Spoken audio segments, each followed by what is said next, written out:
Hello, good morning সবাইকে।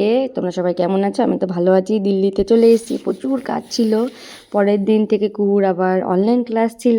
এই যে কুহু অনলাইন ক্লাস করছে আর আমি ঘরের কাজ বাজ করছি। ঘরে এসে গেছি, বাপের বাড়ি তো নয় যে শুয়ে বসে কাটাবো।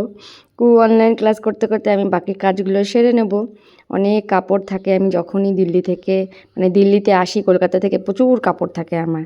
এই যে বেডশিট দিয়ে ঢেকে ঢুকে রেখে যায়, সেগুলো কাচতে হয়।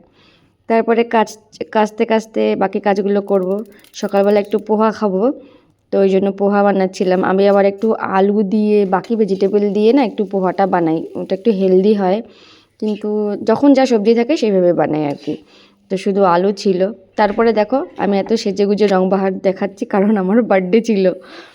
তো বার্থডে বলে আমি একটু লাটসাহেব হয়েছি, রান্না করব না। তারপরে চান করে নতুন কাপড় পরে পুজো টুজো করলাম। পুজো করার পরে আমরা খেলাম। আমরা যেটা অনলাইন অর্ডার করেছিলাম সেটা আমরা খেলাম। তারপর এবারের বার্থডেটা আমি একটু অন্যরকমই কাটালাম। নিজের বার্থডেতে নিজেই কেনাকাটা করে নিয়ে আসলাম বাজার থেকে। কুহু বলল কেক নাকি কিনতেই হবে, তো মা লিখিয়েছে কুহু কেকের উপরে। তো নিজের বার্থডেতে এবার নিজে অনেক কিছু করেছি। তুষার নেই, থাকলে তুষারই কেক টেক আনে।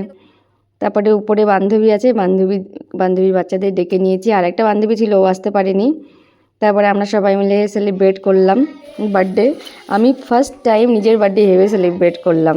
তারপরে আমরা কেক টেক কেটে প্রচুর ডান্সও করেছিলাম পাগলের মতন। যাই হোক, তোমাদের ভিডিও ভালো লাগলে চ্যানেলটাকে সাবস্ক্রাইব করে পাশে থেকো। সবাই ভালো থেকো, সুস্থ থেকো। তারপরে আবার দেখা হবে একটা নতুন ব্লগে। আবার সেই লেট ব্লগই ছাড়বো যদিও আমি জানি। যাই হোক, তোমরা পাশে থেকো, ভালোবাসা যেভাবে দিচ্ছ ওইভাবে দিও। তাহলে চলো আজকের মতন টাটা, বাই বাই।